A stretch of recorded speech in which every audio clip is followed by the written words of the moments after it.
कलिजुग पावनावतारी श्री गौरांग महाप्रभु की, श्रीमन नित्यानंद प्रभु की, श्री अद्वैत प्रभु की, श्री गदाधर पंडित की, शिवास पंडित की, सकल आचार्य चरण की, ब्रजरानी राधा रानी की, श्री वृंदे महारानी की जय।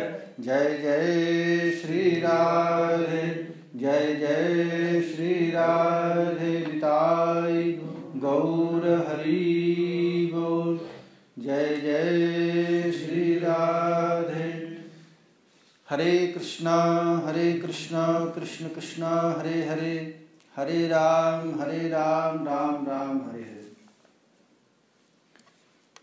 वंदे हम श्री गुरो श्रीयुतपदकमलं, श्रीगुरोन् वैष्णवांश्च श्रीरूपं साग्रजातं सहगण रघुनाथान्वितं तं सजीवं साद्वैतं सावधूतं परिजनसहितं कृष्णचैतन्यदेवं श्रीराधा कृष्णपादान् सहगण ललिता श्रीविशाखान्वितांश्च अजानुलंबित भुजौ कनकावदातौ संकीर्तनैकपितरौ कमलायताक्षौ भीष्मंभरौ द्विजवरौ जुगधर्मपालौ वन्दे जगत्प्रियकरौ करुणावतारौ कुचकलशभरार्ता केसरी क्षीणमध्या विपुलतरनितम्बा पक्वबिम्बाधरोष्ठि चरणमयि वयस्मास्कन्धविन्यस्तहस्तो निधुवनरसपुञ्जं जातिराधा निकुञ्जम्।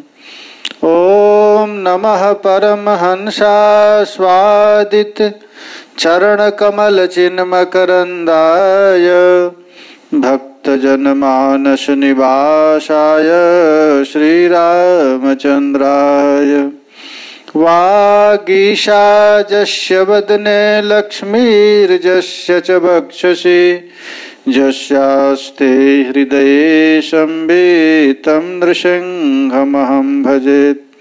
विश्वसर्गविसर्गादीन् नवलक्षणलक्षितं श्रीकृष्णाख्यं परं धाम जगद्धाम नमामि तत्। जय श्री रूप सनातन भट्ट रघुनाथ, श्री जीव गोपाल भट्ट दास रघुनाथ। ये छय गोसाई करि चरण वंदन, जहाँ हित विघ्न नाश अभीष्ट पूरन। हरे कृष्णा कृष्णा कृष्णा हरे हरे, हरे राम राम राम हरे हरे।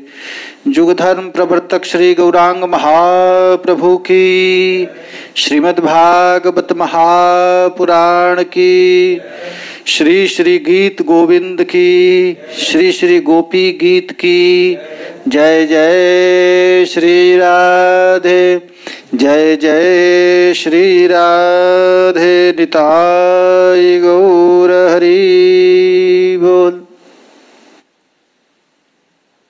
आज नवरात्रि का चौथा दिवस है कि पांचवा, नहीं याद है ना?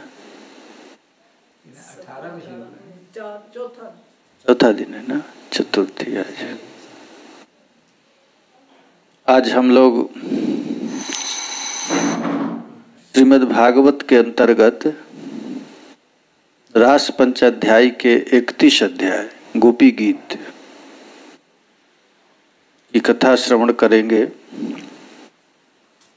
ये रास पंचाध्याय ऐसे श्रीमद् भागवत ठाकुर जी का विग्रह है, श्री कृष्ण ही श्रीमद् भागवत के रूप में, और रास पंचाध्याय पंच प्राण है। 5 प्राण है, पंच प्राण। उसमें ये गोपी गीत समान है, प्राण, अपान और समान तीसरा प्राण है गोपी गीत। एक एक अध्याय में एक एक प्राण का वर्णन किया गया है। तो ये गोपी गीत है समान। इस समान प्राण वायु क्या करता है?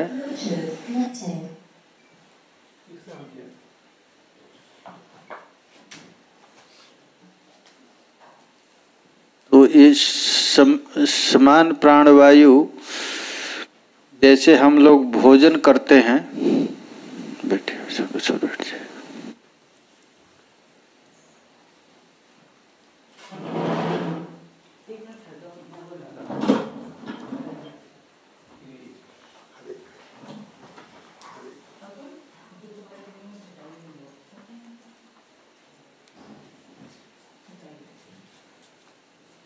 तो जैसे भोज्य पदार्थ है, हम लोग भोजन करते हैं जो, और पानी पीते हैं,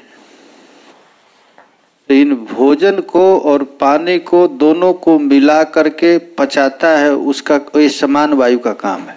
प्राण अपान समान। उसी तरह यह गोपी गीत जो है ये समान वायु का काम करता है। यहाँ विरह और संजोग दोनों है। विरहाग्नि से तप्त ब्रजबालाएं हैं और ठाकुर जी की सानिध्य विरह में मिलन सुख भी है, दोनों सुख एक साथ है। तो इन दोनों को जो सामंजस्य करता है वह गोपी गीत है। ये गोपी गीत में विरह भी है और मिलन भी है। ये प्रेम वैचित्री है। इतना गाढ़ विरह है कि विरह में मिलन का सुख हो रहा है। तो समस्त वांग्मय का ये सार श्रीमद् भागवत है। आचार्य लोग एक भागवत की महिमा बताए हैं कि भगवान को समझने के लिए श्रुतियां प्रकट हुई। ये श्रुति कोई लिखा नहीं, ये साक्षात भगवान की रचना है। श्रुति जस्से कुनिश शीत कथा, जिनकी ठाकुर जी से श्वास से वेद निकले। ये वेद 4 हैं, ऋग्वेद, यजुर्वेद, सामवेद और अथर्ववेद। भगवान को से 4 वेद है। तो 4 वेद से एक फिर 4 उपवेद निकला। ये देखिए भागवत की महिमा जानने के लिए वेद की महिमा बताया गया। 4 वेद से फिर निकला उपवेद, ऋग्वेद से निकला अर्थवेद। वेद केवल भजन करने ही नहीं सिखलाता है, पैसा कमाने भी सिखलाता है, बिल्डिंग बनाने सिखलाता है, नाचने सिखलाता है, गाने सिखलाता है। ये वेद में भी शिक्षा है। अर्थवेद है, उपवेद है। और यजुर्वेद से निकला धनुर्वेद। धनुर्वेद क्या है? तो बाण बनाना, अस्त्र चलाना, बड़े बड़े बम का आविष्कार करना, ये भी वेद से निकला है। इसको कहते हैं धनुर्वेद।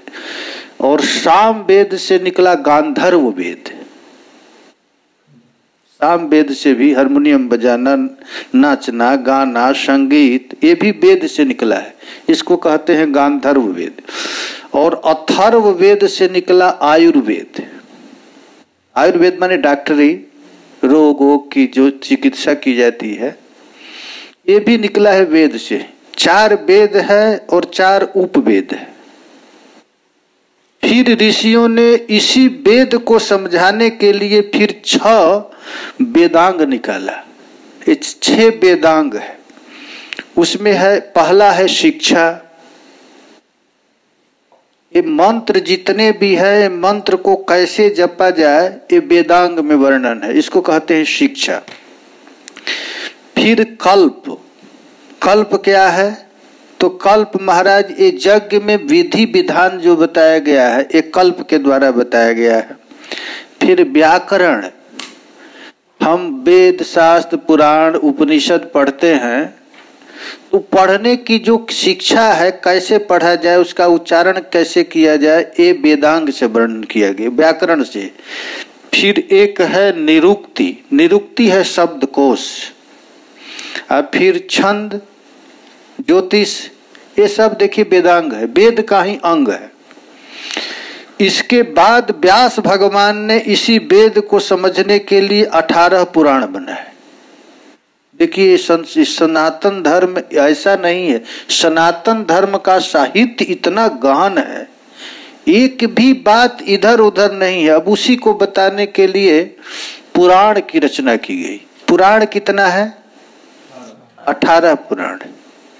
तो 6 सात्विक पुराण, 6 राजसिक पुराण और 6 तामसिक पुराण है। तो पद्म, वाराह और भागवत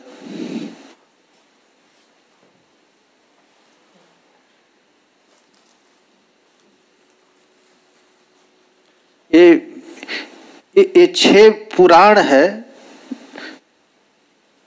जो पद्म पुराण है, वाराह है और भागवत ये सात्विक पुराण है। और राजसिक पुराण है ब्रह्म पुराण, ब्रह्मांड पुराण, मार्कंडे पुराण, ये राजसिक पुराण है।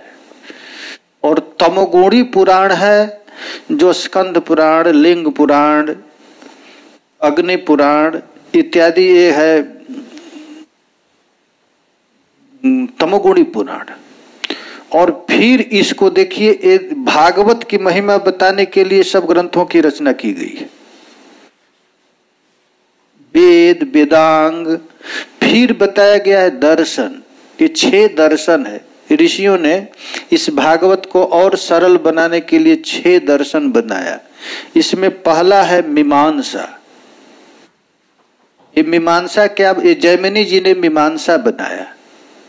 मीमांसा में कर्मकांड का वर्णन किए। व्यास भगवान ने वेदांत बनाए। ये वेदांत सूत्र ही श्रीमद् भागवत है।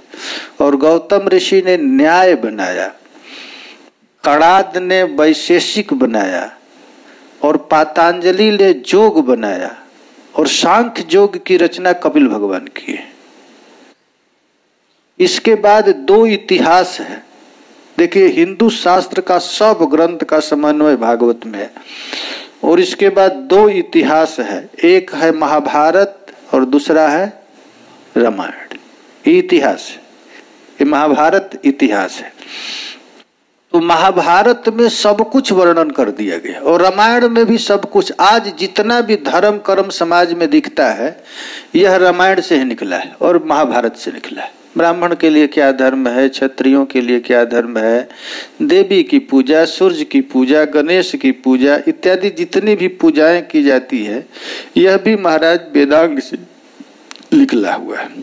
इसके बाद फिर 100 स्मृतियां हैं, मनुस्मृति इत्यादि। सब लोग ऋषि लोग अपना स्मृति निकले, पराशर स्मृति, मनुस्मृति, याज्ञवल्क्य की स्मृति, ये सब स्मृतियां हैं। इसके बाद निबंध है, अंत में निबंध लिखे। निबंध क्या है? थेसिस है, पीएचडी किए। एक ऋषि लोग एक विषय पर पीएचडी किए, वो लिखे, इसको कहते हैं निबंध। इन सर्व वेदातिहासानाम सारम सारम समुद्रितः, समस्त वेद उपनिषदों का सार श्रीमद् भागवत। ये भागवत साधारण ग्रंथ नहीं है। ये भागवत ऐसा अद्भुत ग्रंथ है कि एक साधारण चीज से लेकर के परमावधि प्रियालाल के निवृत्त निकुंज की सेवा तक पहुंचा दिया गया। ये भागवत साधन 17 पुराण साधन है और उसका फल है श्रीमद् भागवत। जितने भी रसिक महापुरुष हैं अब कहते हैं किम श्रुतई बहुभी शास्त्रई पुराणैक भ्रमावहि एकम भागवतम शास्त्रम मुक्तिदाने न गर्जति। अरे बहुत से शास्त्र पुराण पढ़ने से क्या फायदा है? यदि तुम अपना कल्याण चाहते हो तो श्रीमद् भागवत का गान करो, ये भागवत पढ़ो। तो उस भागवत भी श्री विग्रह है, ठाकुर जी का विग्रह है। ये भागवत साक्षात श्रीमद् भागवत भगवान कही है। तेनेयम वांगमयी मूर्ति प्रत्यक्षा वर्तते हरि। ये साक्षात श्री हरि ही श्रीमद् भागवत के रूप में प्रकट हुए। पद्म पुराण में तो भगवान का कौन सा चरण है, कौन सा स्कंद चरण है, कौन घुटना है, कौन छाती है, कौन मुखमंडल है, ये भी वर्णन किया गया है। और जो हम लोग अभी चर्चा कर रहे हैं यह रास पंचाध्याय के अंतर्गत गोपी गीत का, तो ये रास में 5 अध्याय है। ये 5 अध्याय किसी जीव को जीने के लिए प्राण की आवश्यकता है। वैसे रास पंचाध्यायी में पंच प्राण है, 5 प्राण, प्राण, अपान, समान, व्यान, उदान। ये गोपी गीत कौन सा वायु है? समान। ये समान वायु है। ये विरह है और मिलन है। विरह क्या है, मिलन क्या है? तो प्रियालाल में कभी बिछुड़न होता ही नहीं। मिले रहे माने कबहू मिले न, अरबरात मिलवे को आतुर, मिले रहे माने कबहू मिले न। किशोरी जी श्याम सुंदर कहते हैं प्रिया जी से कि अरे प्रिया जी, जब जब मैं तुझको देखूं तो लगता है कि नई नई अभी अभी देख रहा हूं, अभी लगता है कि अभी नई नई देख रहा। ये विरह। जब जब तेरो मुंह देखूं तब तब नई नई लागे। ये स्वामी हरदास जी का केलीमाल का पद है। तो ये यही है। और इसमें जो गोपियों का गीत है, अद्भुत गीत है। इसका उद्देश्य क्या है? इस रास गोपी गीत का उद्देश्य क्या है? तो देखिए, श्री कृष्ण क्या है? तो ये रस स्वरूप, रसराज है। श्री कृष्ण केवल आनंद है। घनीभूत आनंद का नाम ही है श्री कृष्ण। समस्त देखो, संसार में कहीं सुख है ना आनंद। आनंद केवल कृष्ण के पास है। हम लोगों को रोटी दाल या किसी मिलने में, कोई उत्सव में हम लोगों को जो आनंद मिलता है वो आनंद नहीं। आनंद केवल कृष्ण ही है। आनंद का मतलब ही है कृष्ण। आनंद को ही वेदों में रस कहा गया है। रसो वै सह, सह माने कृष्ण। रस स्वरूप ही श्री कृष्ण है। रस ही जब इकट्ठा हो जाता है, रस की घनीभूत मूर्ति को आनंद कहते हैं और आनंद को ही ब्रह्म कहा गया। ये जो श्री कृष्ण है ये साक्षात घनीभूत आनंद है, यही कृष्ण है। अब श्री कृष्ण को जो रस, श्री कृष्ण का अवतार हुआ कहाँ? ब्रजमंडल में। ये ब्रजमंडल क्या है? तो ब्रजमंडल भी ब्रह्म ही है। ये ब्रजमंडल और कृष्ण दो नहीं है। भगवान का नाम, रूप, लीला, धाम, ये चारों एक ही रूप। जो श्री कृष्ण है वही धाम है। धाम में क्यों वास किया जाता है? कि धाम धामी को दे देता है। नाम क्यों रटा जाता है? नाम नामी को दे देता है। आप कुछ भी साधन नहीं हो रहा है तो आप केवल वृंदावन में पड़े रहो, तो वृंदावन धाम धामी को दे देगा। अच्छे, धाम में रहकर आप भजन भी मत करो, कुछ भी मत करो, धाम में केवल पड़े रहो, तो आप मरेंगे तो आपके शरीर का मिट्टी का अंश ब्रजरज में मिल जाएगा, जल का अंश जमुना जी में सरोवर में मिल जाएगा। आपका जो पंच है ये भगवान, ये ब्रजरज मिल जाएगा। ये भजन करने की अब धाम क्या? अब जिससे भजन नहीं बनता है ब्रज में रह जाओ, ब्रज में रहना ही, यहाँ कुछ भी मत करो। यदि आप ब्रज में रह करके मर जाए, जैसे वेदों में लिखा गया है, जो सन्यासी है, सन्यासी का अर्थ होता है ब्रह्म स्वरूप हो गए, ब्रह्म को प्राप्त हो गया, तो वो मरते समय यदि ब्रह्म का ध्यान न भी करे तो ब्रह्म को हो जाएगा, क्योंकि ब्रह्म का निरूपण कर लिया। उसी तरह धाम की भी ये महिमा है। ये भगवान के धाम की अलौकिक महिमा है। धाम का मतलब ही है धामी को दे देना, नाम का मतलब है नामी को देना, नाम रटने वाला नाम को दे देता है। तो उसी तरह यह वृंदावन धाम है, ये अलौकिक वस्तु है, ये स्वयं श्री कृष्ण ही है। अरे जहां प्रवेश करते ही जीव नारायण हो जाता है, ब्रह्म को प्राप्त हो जाता है। जस्मिन प्रबोधानंद सरस्वती वृंदावन महिमामृत लिखते हैं कि जिसमें प्रवेश करते ही जीव भाव नष्ट हो जाता है। जीव भाव नष्ट होना माने सखी भाव को प्राप्त कर गया, सखी स्वरूप हो गया। ये वृंदावन की महिमा है। ये वृंदावन में अद्भुत ताकत है। जैसे आग का पुंज है, आग का गोला है, उसमें आप कुछ भी डाल दीजिए आग हो जाएगा। उसी तरह इस वृंदावन में पापी तापी दुरात्मा, अरे कंस, व्योमासुर, अघासुर, धेनुकासुर, कालिये नाग, ये भी ब्रह्म को प्राप्त, वो भी ब्रह्म हो गए। यहाँ केवल वास की महिमा है। गोवर्धन में एक महात्मा कहते हैं कि पुण्यात्माओं को धाम बाद में फल देता है, पापियों को जल्दी उद्धार करता है। ये धाम पहले पापियों को, आप ये देखिए कृष्ण लीला में पहले पूतना का उद्धार किए, पहले अगासुर, बकासुर, धेनुका, इन लोगों को जो भगत है उनको तो छोड़ दिया, चलो ये तो भजन कर रहे हैं। लेकिन ये धाम क्या करता है कि पापी को जल्दी उद्धार करता है यहां पर आने पर। क्योंकि आग का गोला है ये वृंदावन धाम। क्या है? अरे ये वही रज है जहां प्रियालाल खेले हैं। खेले नहीं, अभी खेल रहे हैं, अभी तत्काल में लीला चल रही। हम लोगों को दिख नहीं रहा है। क्यों नहीं दिख रहा है? क्योंकि हम लोग देखना नहीं चाहते। जो देखना चाहता है उसको दिख रहा है। हम लोग क्या देखना चाहते हैं? तो रोटी, दाल, मकान, ये दिखना चाहते हैं तो धाम यही दिखाता है। चलो दे, बिल्डिंग ले लो, मकान ले लो, यही दिखाता है। यदि हम श्री कृष्ण की लीला देखना चाहे तो ये धाम तुरंत दिखा देता है। अब स्वामी हरिदास जी थे, जितने भी रसिक महापुरुष हैं वो यहाँ पर बैठ करके प्रिया जी का लीला चिंतन करना चाहे तो दे दिया तुरंत, देर नहीं किया।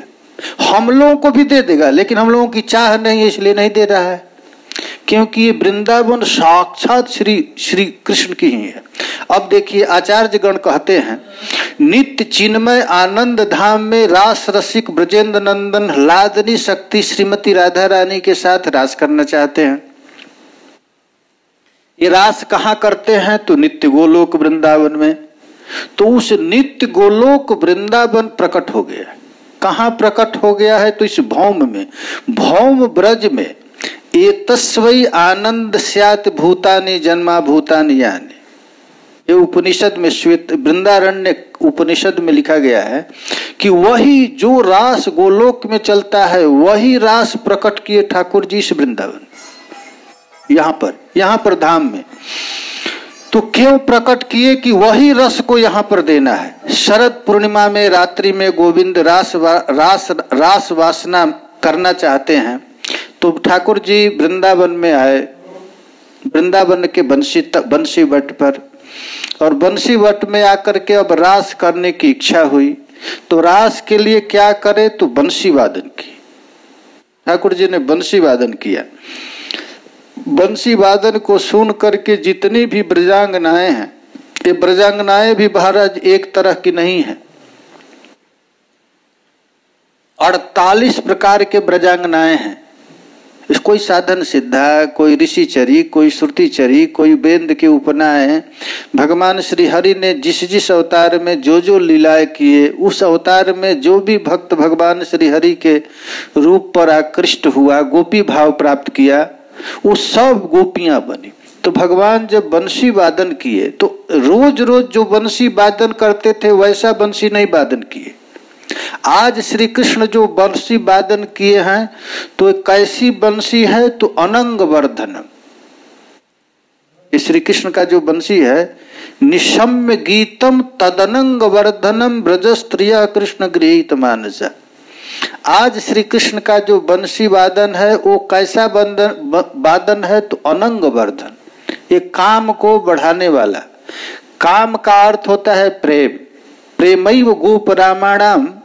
गोपियों के प्रेम को ही शास्त्रों में काम कहा गया है। तो अनंग वर्धनम, गोपियों के हृदय में वो अनंग वर्धन बंसी वादन का संचार हुआ। बंसी वादन महाराज प्रकट हुआ है गोपियों के हृदय में। और गोपियां अपनी समस्त साधन को छोड़ करके श्री कृष्ण के पास चल देती। अब देखिए गोपियां आई हैं, साधन सिद्धा गोपियां आई हैं, तो ठाकुर जी ने उन गोपियों से रस नहीं की। भगवान ने उन लोगों को उपदेश दिए। क्या उपदेश दिए? तो धर्म का उपदेश दिए। वो धर्म का उपदेश कृष्ण क्यों किए? क्योंकि राधा रानी अभी आई नहीं थी, और जब तक राधा रानी आएंगी नहीं तो रास होगा नहीं। तो प्रिया जी का इंतजार प्यारे श्याम सुंदर कर रहे थे। इन लोगों को अब कैसे इंतजार करें? तो उनको उपदेश दिए, धर्म का उपदेश दिए। धर्म का उपदेश करते करते स्वयं श्री जब ब्रजरानी राधा रानी आ गई, राधा रानी जब आ गई हैं तो राधा रानी के आते ही भगवान ने धर्म का उपदेश छोड़ दिया और ठाकुर जी ने फिर रास लीला किया। ये भगवान की जितनी भी लीलाएं हैं उनमें सर्वश्रेष्ठ रास लीला है। भगवान की कृष्णेर जतिक लीला सर्वोत्तम रास लीला। भगवान की जितना भी खेल है उनमें सर्वोपरि सर्वश्रेष्ठ रास लीला है। ये ब्रजांगनाओं के साथ ठाकुर जी ने रास किया है। ताभी समेता भिरुदार चेष्टित, वह भगवान श्री कृष्ण जो अगम्य है, जिनको आज तक कोई प्राप्त नहीं कर सकता, वह आज ठाकुर जी ब्रज गोपियों के अनुकूल हो गए और जैसे जैसे गोपियां कहती हैं वैसे वैसे भगवान श्री कृष्ण करने लगे, उनके साथ रास करने लगे। देखिए अब रास चल रहा है, जितनी भी गोपांगनाएं हैं ठाकुर जी की अनुकूल हो गई हैं और ठाकुर जी रास कर रहे हैं। कैसा अनुकूल हो गई हैं?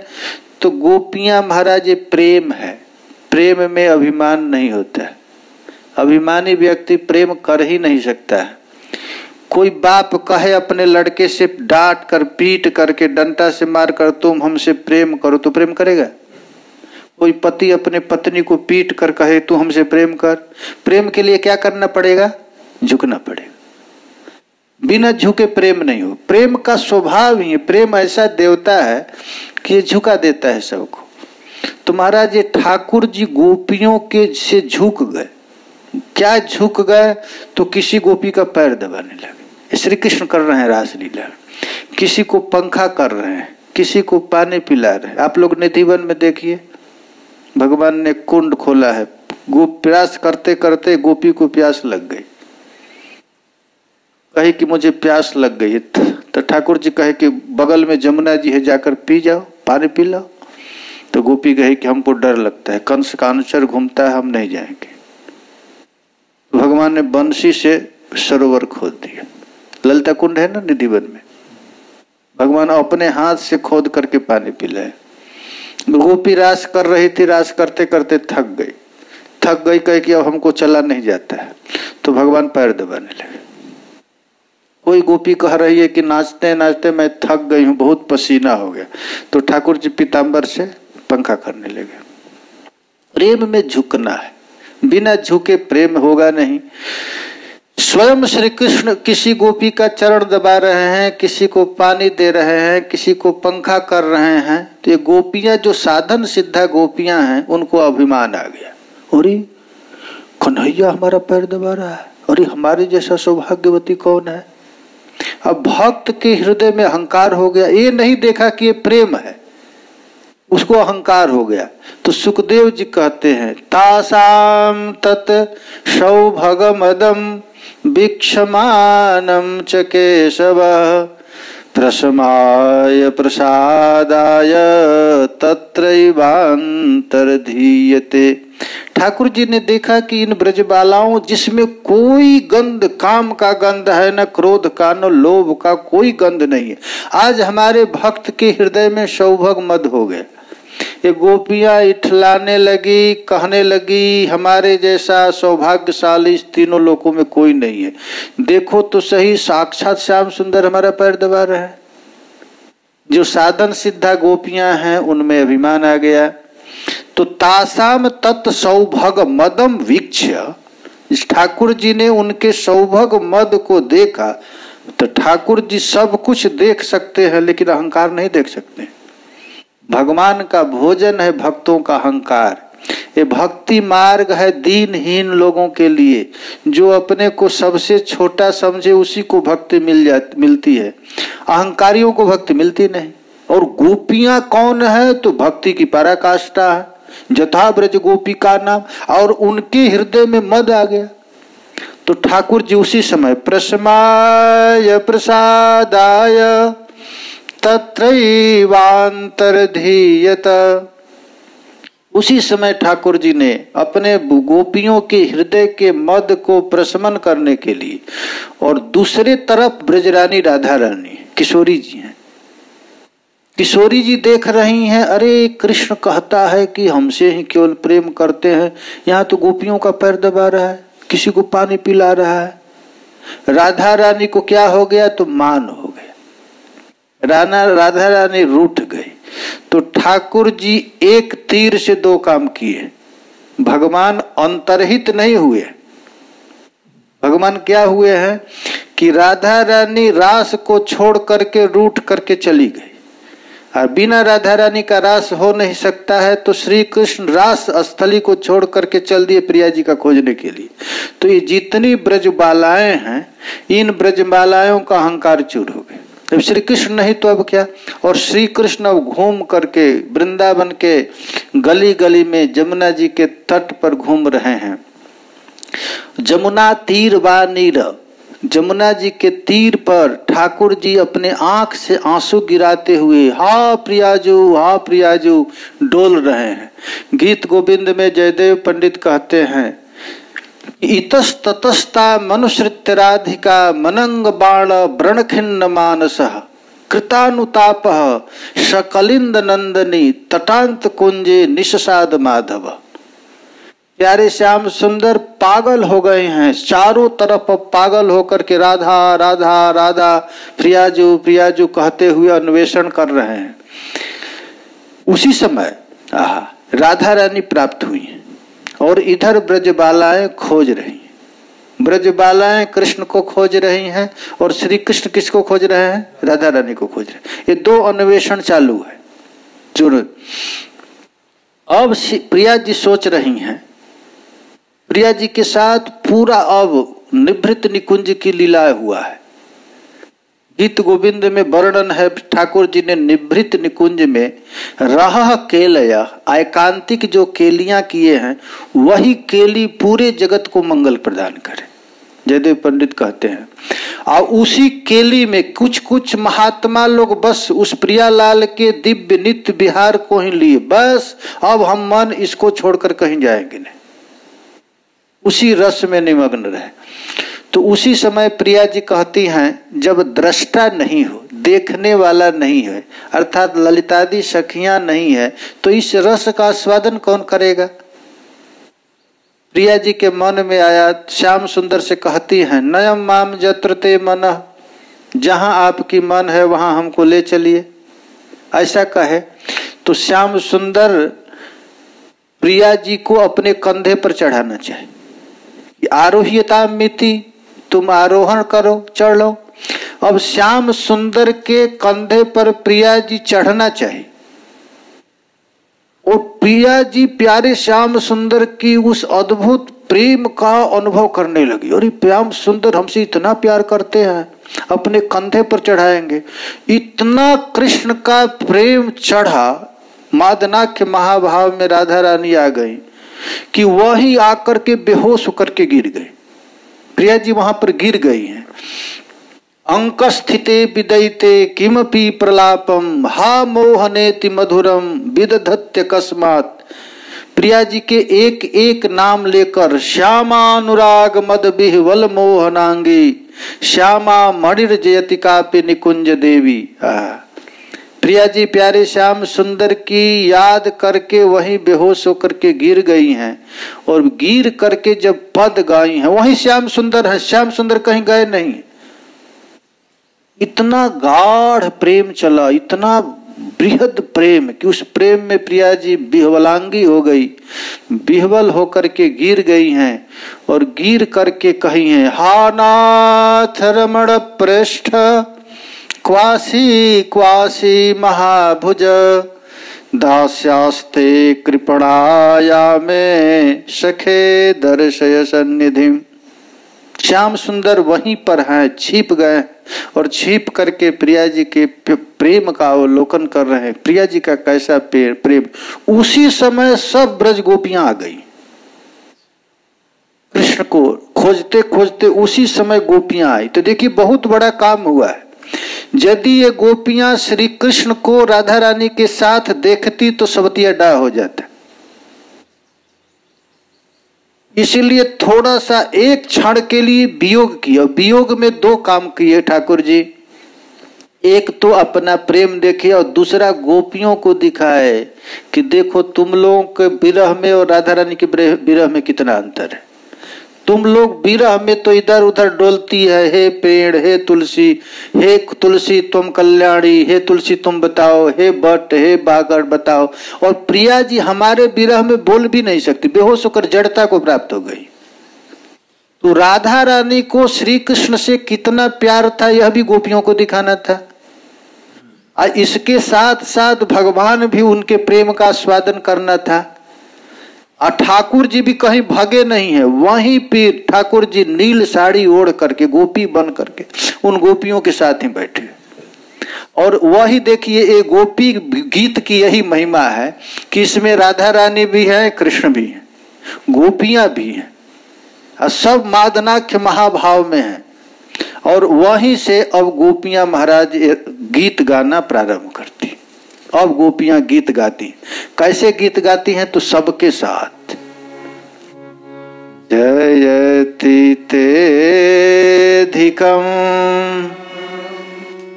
जन्मना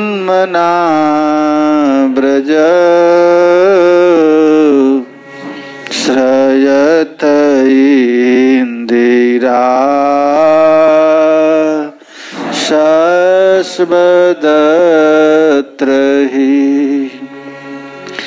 दयित दृश्यता दीक्षुतावका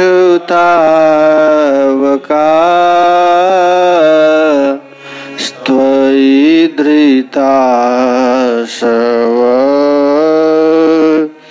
स्त्वां विचिन्वते जयति तेधिकं जन्मना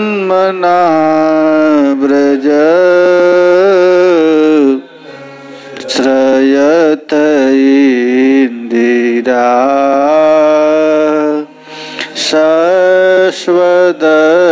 शस्वदत्रहि दयित दृश्यता दीक्षुतावका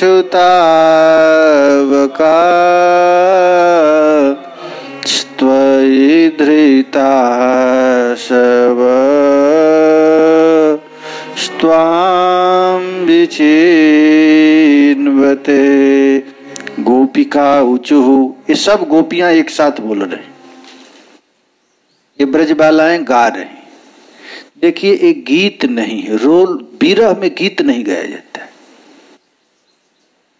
विरह जब हो तो गीत गाएगा, गीत तो ताल मृदंग से गाया जाता है, आनंद में गीत निकलता है। अरे तो गीत है नहीं, ये विरहाग्नि है, भयंकर विरह। और उस विरह में एक गोपियां प्रलाप कर रही हैं, आलाप कर रही हैं, जैसे कोई विरहनी नायिका अपने पति के विरह में गाती है, अरे विरह में तड़पती है, वही गीत यहाँ पर गा रही हैं। कहते हैं, गोपियां कहते हैं, हे दैत। दैत कहते हैं अपने प्यारे को, जो सबसे अधिक प्यारा हो, जिसके बिना रहा न जाता हो, उसको कहते हैं दैत। ते जन्मना, आपके जन्म लेने के कारण, ब्रजम अधिकम। देखिए, ये गोपियां कहती हैं कि हे श्री कृष्ण, आप हमारे प्यारे हो, आपने गोलोक छोड़ करके ब्रजमंडल में आया। ब्रजमंडल में आने के कारण यह ब्रज की महिमा बहुत अधिक बढ़ गई है। जन्म ग्रहणेन ब्रजम अधिकम जयति। जयति का अर्थ होता है सर्वोत्कर्षः, सबसे श्रेष्ठ यह ब्रजमंडल हो गया है। क्यों कि ही जतः, जिसके कारण इंदिरा, ये जो महालक्ष्मी है, नारायण की जो पटरानी है, महालक्ष्मी जो वक्ष विलासिनी है, अत ब्रजे शाश्वत श्रयते। शाश्वत माने निरंतरम श्रयते। यह वैकुंठ की अधिष्ठात्री देवी लक्ष्मी वैकुंठ को छोड़ करके 24 घंटा एक क्षण भी वृंदावन को नहीं छोड़ती है। ब्रजमेव आश्रित्य ब्रजमेव वर्तते। आज भी ये लक्ष्मी का मंदिर है ना, बेलबन, आज तक लक्ष्मी गई नहीं, ब्रज में आई तो ब्रज में ही रह गई। गोपियां कहती हैं कि भगवान कहते हैं, जब ये ब्रजमंडल इतना अधिक श्रेष्ठ है, लक्ष्मी भी यहाँ आती रह रही है, तो तुम लोग पागल की तरह मेरे लिए क्यों दौड़ रही हो, मेरे लिए क्यों खोज रही है। तो गोपियां कहती है, त्वयि धृता सब, आप में ही हमारा प्राण लगा हुआ है। हम लोग आपकी हैं। धितेन्द्रिय प्राणा तावका, हम लोग आपकी हैं। तदीया एवं गोपी जना त्वाम दिदीक्षु, आपको चारों तरह घूम रही हैं। विचिन्वते दृश्यताम प्रतीक्षी भूयताम, हे नाथ अब आप हमारा इंद्रिय, हमारा प्राण आपके बिना नहीं रह सकता है, इसलिए आप कृपा करके प्रकट हो जाए। अब देखिए ब्रजमंडल की महिमा गोपियां गा रही हैं। कहती हैं कि आपके जन्म लेने के कारण यह वृंदावन वैकुंठ से भी सर्वश्रेष्ठ हो गया है, इसीलिए ब्रज की अधिष्ठात्री देवी महालक्ष्मी वैकुंठ को छोड़ करके वृंदावन की झाड़ू बुहारी करती है। वृंदावन में लक्ष्मी जी क्या करती हैं? तो घर घर की झाड़ू बुहारी करती है। ये वृंदावन ब्रज की सेवा ये लक्ष्मी करती हैं। और हम लोगों का प्राण आप में लगा हुआ है, आपके बिना हम नहीं रह सकती हैं। आप ही बताइए, गोलोक से आप प्रकट होकर के वृंदावन के सब जीवों को अपना लिए और सब कुछ हम लोग आपको दे दी, और आपके बिना हम लोग तड़प रही हैं, रो रही हैं। अब बताइए आपके बिना हम लोग कैसे जिए? इस प्रकार महाराज ये वृंदावन में ब्रज गोपियां श्री कृष्ण के विरह में रो रो करके ये पद को गाई, विलाप कर रही हैं, रोदन कर रही हैं, रोदन विलाप कर रहे हैं, इसीलिए इसका नाम गोपी गीत है। गीत में रुदन भी है और रुदन के साथ आनंद भी है। देखो भाई, संसार के लिए यदि कोई रोता है तो केवल दुख ही दुख मिलता है, लेकिन कृष्ण के लिए कोई रोता है तो बाहर से तो रुलाई दिखती है लेकिन अंदर बड़ा आनंद दिखता है। एक कृष्ण के लिए आंसू बहाकर देखो, आपका हृदय ठंडा हो जाएगा, तड़पन नहीं होगा। कृष्ण के लिए यदि कोई रोता है, बहिर विषय ज्वाला लय अंतरे आनंदमय। चैतन्य चरितामृत में श्री चैतन्य महाप्रभु कहते हैं कि कृष्ण का विरह का है तो वही विष ज्वाला लय, बाहर तो लगता है कि विष की ज्वाला है और अंतरे आनंदमय, अंदर में आनंद है। कृष्ण प्रेमेर अद्भुत चरित्र, ये कृष्ण प्रेम का अद्भुत चरित्र है। एक साथ विरह और आनंद। विद्यापति जी का एक पद है, सखी है विरहो हुनक मधुर। अरे सखी, बड़े बड़े जो वैकुंठ का आनंद है, भौमा सुख है, ब्रह्म सुख है, वह भी कृष्ण के विरह के एक अंश के बराबर भी नहीं। श्री कृष्ण के विरह में जितना आनंद मिलता है उतना वैकुंठ में भी नहीं मिलता है, इतना आनंद है। जेई प्रेमा जार मने तार विक्रम से ही जाने। इस प्रेम जिसके हृदय में प्रकट होता है वही प्रेम के स्वरूप को समझ सकता है। विषामित्र एकत्र मिलन, कृष्ण का क्या है तो विषामित्र एकत्र मिलन, विष और अमृत एक साथ मिल गया है। इसीलिए महाराज जिस रस की यहाँ पर चर्चा कर रही है, श्रील सनातन गोस्वामी पाद कहते हैं कि इसको कोई जीव समझ नहीं सकता है। ये गोपियों के मुंह से जो निकला है गोपी गीत, इसका अर्थ श्री कृष्ण भी नहीं समझ सकते, तो साधारण हम जैसे जीव इसको कैसे वर्णन कर सकते हैं?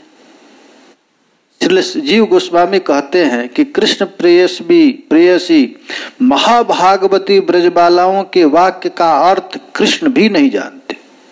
कृष्णैक गम्यो वागर्थो जासाम लेकुत मिश्यते। हम जिसका गोपी गीत का वर्णन करने जा रहे हैं, इस श्लोक के भाव को कृष्ण भी नहीं जानते हैं। ज्ञात्वा परादम देव्यात्वम, हे ब्रजबालाएं, उसी गीत को हम लोग वर्णन करने जा रहे हैं। कृपा करके आप इस अपराध को क्षमा करना। आपकी हृदय को भाव को हम बताने जा रहे हैं, अर्थात बिना आपके कृपा के आपके इस भाव को कोई नहीं समझ सकता है।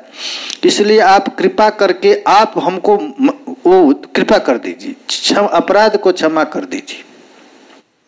यहाँ पर गोपियां ठाकुर जी का नाम रखी है दैत।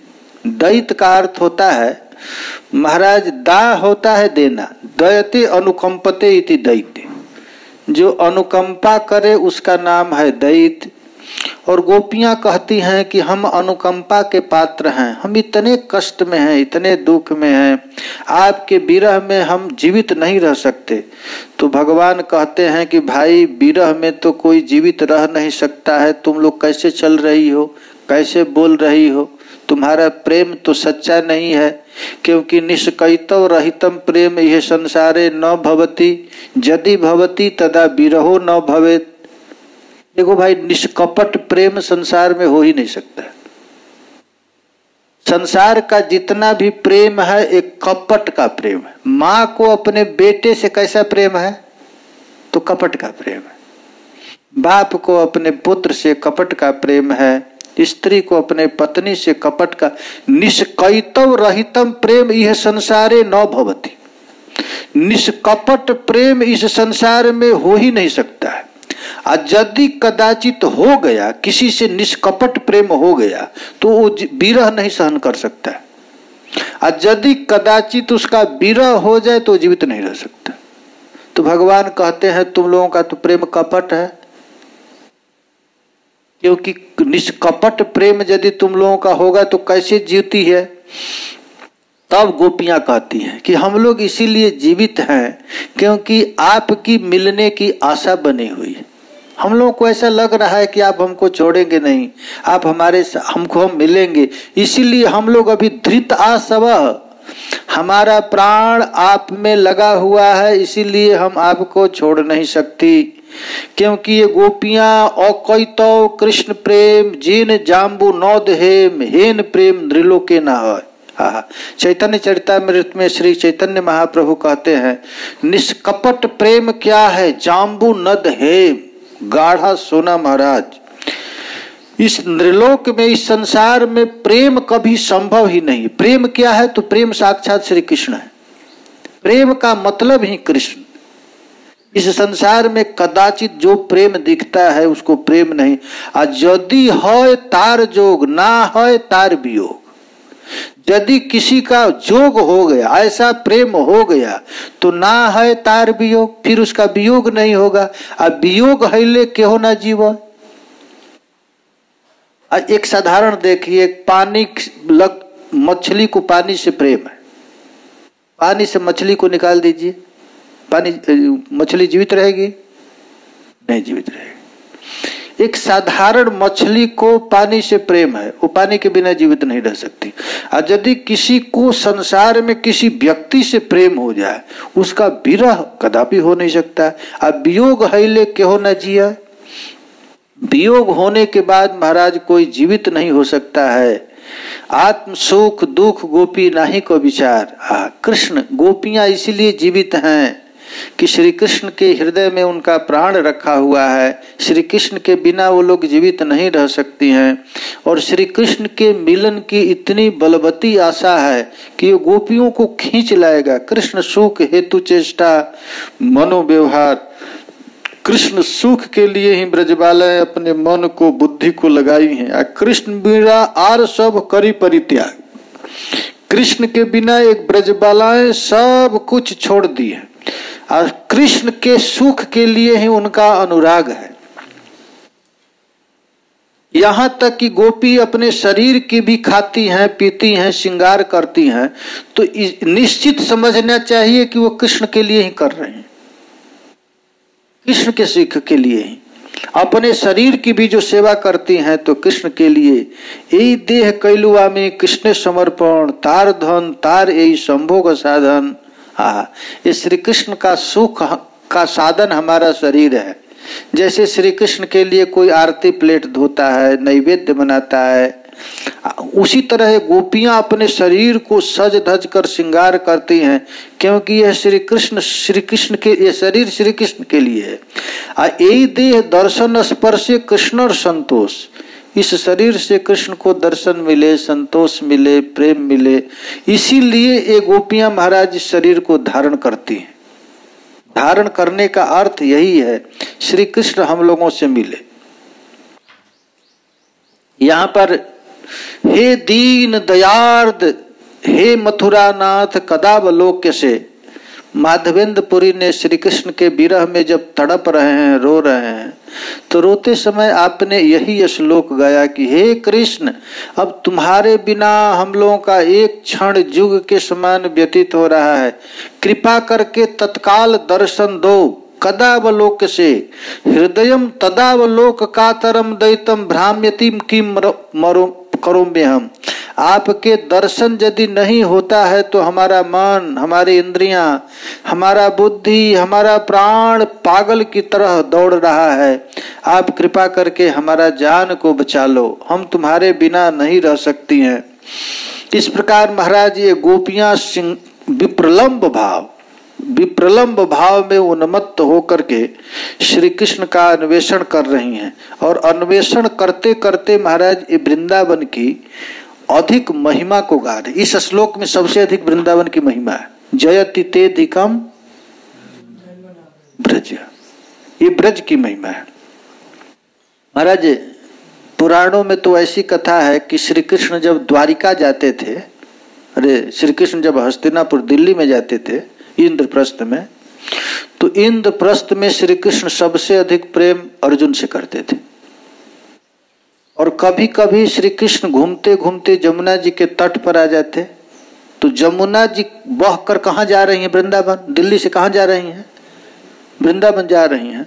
तो जमुना जी को देख करके कृष्ण का मन करता था कि मैं जमुना जी में कूद जाऊं और वृंदावन चला जाऊं।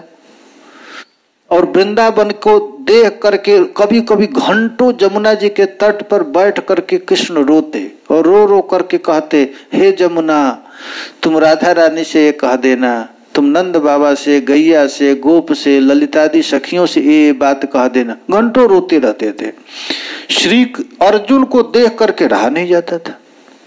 अर्जुन आए और श्री कृष्ण को कहे, क्या है, हम तो समझते हैं आप ब्रह्म हैं, साक्षात प्रभु हैं, आप जमुना जी पर रोते हैं। ये वृंदावन की क्या महिमा है? वृंदावन के किस चक्कर में पड़े रहते हैं? ये देखते हैं मय दानों का बनाया हुआ ये इंद्रप्रस्थ है। यहाँ स्थल में स्थल की बुद्धि, जहाँ जल है वहाँ स्थल की बुद्धि, जहाँ दीवाल है वहाँ लगता था खुला हुआ है, जहाँ खुला है वहाँ लगता था कि बंद है। ये ऐसा अद्भुत मैदानों का बनाया हुआ इंद्रप्रस्थ। और वृंदावन में क्या है? पेड़ पौधा है, और तो क्या है। बार बार अर्जुन कहते थे कि ये दिल्ली से अधिक महिमा वृंदावन की क्यों गाते हैं, और दिल्ली में बैठकर वृंदावन के लिए रोते रहते हैं। भगवान बहुत चक्कर में पड़े, अर्जुन को मैं क्या समझाऊं। बार बार अर्जुन पूछता रहता था। तो भगवान कहे कि चलो। भगवान ने दिव्य लीला प्रकट किए, साधु बन गए, एक बाबा जी का भेष बना लिए श्री कृष्ण। और अर्जुन को कहे कि तुम भी मेरा चेला बन जाओ। और चेला बन करके रथ बनाए, और रथ पर बना करके ठाकुर जी ने यात्रा की। श्वेत द्वीप गए, श्वेत द्वीप गए। श्वेत द्वीप क्या है? साक्षात वैकुंठ। वहां पर देखे कि चंद्रमा के ज्योति से भी अधिक प्रकाशमान एक दिव्य पर्वत है, और उस पर्वत पर एक महात्मा एक पैर पर खड़ा होकर के तपस्या कर रहा है। ठाकुर जी अर्जुन को कहे, बाबा जी तो बन ही गए थे, कहे कि जाओ और उस महात्मा को साष्टांग दंडवत ठाकुर जी की। अर्जुन से कहे तुम भी करो। प्रणाम किए, लेकिन वो महात्मा महाराज अपना नेत्र खोलता नहीं था, अपना भजन में लगा रहा। अर्जुन कहे कि आप इनसे बात कीजिए। ठाकुर जी कहेंगे ये बात करेंगे नहीं। क्यों? क्योंकि मैं देखो ये द्वारिकाधीश हूँ, चतुर्भुज के रूप में हूँ, हमको देखना नहीं चाहेगा। वो द्विविज बिहारी कृष्ण का भगत है, तो ऐसा करता हूं कि मैं द्विविज रूप में प्रकट होता हूं, तब वो आंख खोलेगा। तो आंख मूंद करके श्री कृष्ण का ध्यान कर रहा था, द्विविज श्री कृष्ण का, वृंदावन बिहारी कृष्ण का दर्शन कर रहा था। भगवान ने उसके हृदय से जो जिस रूप का दर्शन कर रहा था उसको तिरोहित कर लिया। जब तिरोहित किए तो महात्मा पागल हो गया। पागल होकर के अपना आंख खोला तो देखा साक्षात वृंदावन बिहारी, द्विविज बिहारी वहां पर प्रकट हुए हैं। और प्रकट होकर के महाराज उनके चरण पर गिरा। ठाकुर जी कहे कि तुम इतना घनघोर, इतना विशाल तपस्या, और ऐसा पहाड़ जो चंद्रमा से भी अधिक तेजस्वी, ये पहाड़ क्या है पहले बताओ। तो महात्मा कहे कि देखिए मैं 60,000 करोड़ बार मनुष्य का शरीर लिया। वो महात्मा बता रहा है। ये देखिए पद्म पुराण की कथा है। 60,000 करोड़ बार मनुष्य का शरीर प्राप्त किया। और जब जब मैं मर जाता था तो हमारा हड्डी छूट जाता, फिर मनुष्य शरीर लेकर फिर तपस्या। तो भगवान कहे कि आखिर इच्छा तुम्हारी क्या है, क्या चाहते हो, किस लिए इतना घनघोर तपस्या कर रहे हो? और तुम कहाँ हो? तो श्वेत द्वीप वैकुंठ ही है। वैकुंठ में रह करके इतना घनघोर तपस्या क्यों कर रहे हो, क्या चाहिए तुझको? तो उस महात्मा ने रो रो करके कहा, हमको कोई इच्छा नहीं, केवल ब्रजवास की इच्छा है। हमको वृंदावन का वास मिले और हमको वैकुंठ नहीं मिले, गोलोक नहीं मिले, हमको वृंदावन का वास मिल जाए, इसके लिए मैं तपस्या कर रहा हूं। भगवान कहे, देखो मैं ठाकुर जी हूं, मैं साक्षात ब्रजविलासी कृष्ण हूं। मैं तुझको गोलोक दे सकता हूं, वैकुंठ दे सकता हूं, लेकिन हमारे बस की बात नहीं मैं किसी जीव को वृंदावन का वास दे। यदि तुझको वृंदावन वास करना है तो राधा रानी की आराधना करना पड़ेगा। यहां पर कोई भी जीव महाराज कृष्ण की कृपा से नहीं रह सकता। ये वृंदावन केवल प्रिया जी के बिना कृपा का कोई नहीं रह सकता। ये वृंदावन की अद्भुत महिमा है। ठाकुर जी कहे कि देखो मैं गोलोक दे सकता हूं। देखिए गोलोक और वृंदावन सेम है, लेकिन उस गोलोक से भी श्रेष्ठ भौम वृंदावन। इस भौम वृंदावन में श्री कृष्ण भी नहीं रह सकते हैं, कृष्ण भी रहते हैं तो प्रिया जी की कृपा से। हे राधे वृषभानुसुते, कृष्ण भी जब द्वारिका चले जाते हैं, हस्तिनापुर जाते हैं और वृंदावन की याद आती है ठाकुर जी को, तो श्री कृष्ण भी रोते हैं और रो रो करके कहते हैं, हे राधे वृषभानुसुते, मैंने कौन कियो अपराध तिहारो, काढ़ दियो ब्रजमंडल ते, यदि और रहूं दोष रहो कछुबारो, अपनो कर ले यही मोहे देव, कुंज कुटी जमुना के किनारो, राधे कर जान कृपा की निधान, भई सु भई श्यामा बेगी संहारो। देखिए प्यारे श्याम सुंदर भी है। वो महात्मा कहता है हमको वैकुंठ नहीं चाहिए, हमको गोलोक नहीं चाहिए, हमको ब्रजवास चाहिए। ये ब्रजवास महाराज अद्भुत वस्तु है। ये ब्रजमंडल है, ये ब्रजमंडल कुछ देता नहीं, देगा तो ब्रजविलासी कृष्ण को रास ही देगा, नित्य लीला देगा। इसीलिए महात्मा लोग किसी चीज की आस नहीं करते, बस वो 60,000 करोड़ बार तपस्या करके केवल ब्रजवास लेना पड़े। ये साधारण नहीं है। उद्धव जी साधारण नहीं। उद्धव जी कहते हैं कि हे नाथ हमको यहाँ का लता पत्ता बना दो, पेड़ पौधा बना दो। ब्रह्मा जी पर्वत बनकर रहते हैं, शिव जी पर्वत बनकर रहते हैं, कहाँ तक कहें साक्षात वैकुंठनाथ गिरिराज बनकर के रहते हैं यहाँ पर। इसलिए ये ब्रजमंडल की अद्भुत महिमा है महाराज। हम लोग यहाँ पर जो ब्रज में रह रहे हैं, ये साधारण मत समझना, ये स्पेशल किशोरी जी कृपा, केवल इतना ही कृपा बनाए रखे कि हमको ब्रज से बाहर जाना ना पड़े। ब्रज में हम पड़े रहे किसी तरह ब्रज में यह शरीर छूट जाए तो यह शरीर ही ब्रज बन जाएगा। केवल इस रज में रज मिल जाए, बस रज में रज मिल जाए, यही प्रिया जी से प्रार्थना। यह विलक्षण इसीलिए गोपियां कहती हैं इस श्लोक में, जयति तेधिकं जन्मना व्रज श्रयत इंदिरा शाश्वदत्र हि दयित दृश्यता दीक्षुता वका त्वयि धृता सब त्वां विचिन्वते। ये वृंदावन की अद्भुत महिमा है।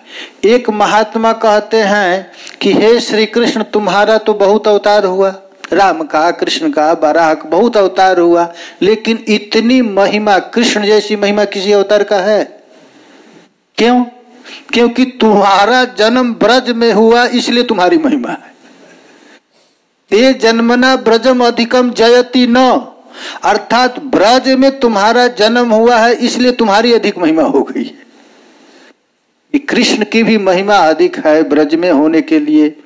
महाराज श्री कृष्ण जब मथुरा में चले जाते हैं तो उनकी उतनी भारी महिमा नहीं, द्वारिका चले जाते, हस्तिनापुर चले जाते तो उनकी इतनी महिमा नहीं।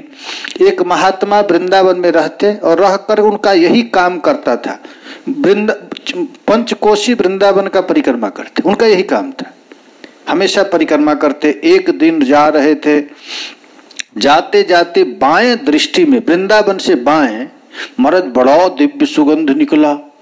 वो सुगंध देखे तो कहे कि ये तो श्री कृष्ण के अंग गंध है, लेकिन हमारे बाईं तरह वृंदावन से बाहर है, मैं उनको देखूंगा नहीं। उनके ये दाएं रहता तो मैं दिखता, ये वृंदावन से बाहर है, मैं उनको दिखूंगा नहीं। तब तक श्री कृष्ण साक्षात प्रकट हो गए। करी अब तो एकदम नहीं देखूंगा। ये कैसे है? रेमन वृंदा विपिन निहार, यद्यपि मिले कोटि चिंतामणि तदपि न हाथ पसार। अब विपिन राज सीमा के बाहर हरिहों को न निहार। वो ऐसे परिक्रमा करते करते श्री कृष्ण के अंग गंध बाएं तरफ लगा तो देखे नहीं। विपिन राज सीमा के बाहर हरिहों को न निहार। विपिन राज माने वृंदावन में, पंचकोशी वृंदावन है, तो इस वृंदावन से बाहर कृष्ण है तो उनको देखूंगा नहीं।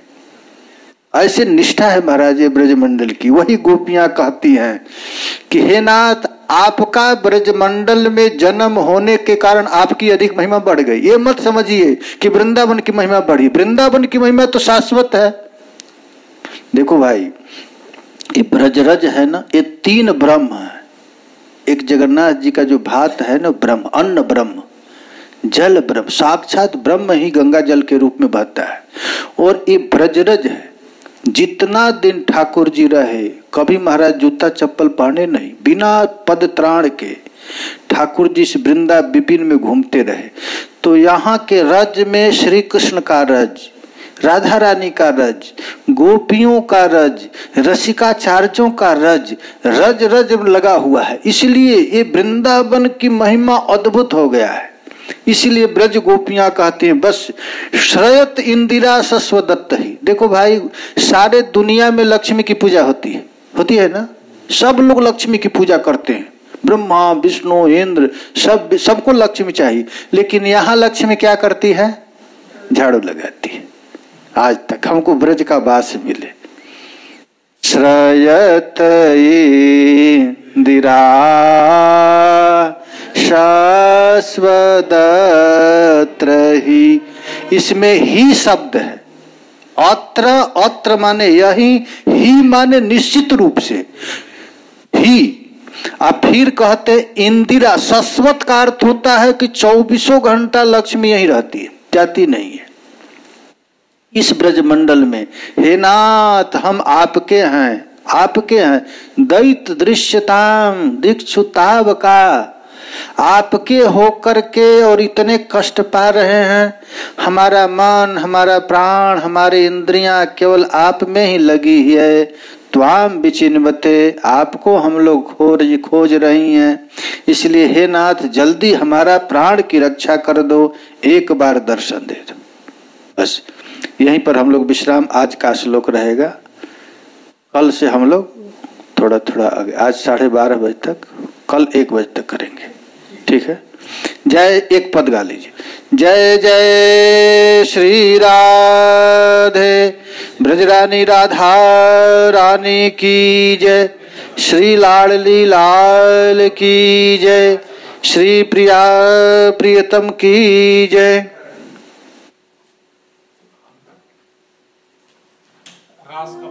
हाँ गाई, हाँ गाई।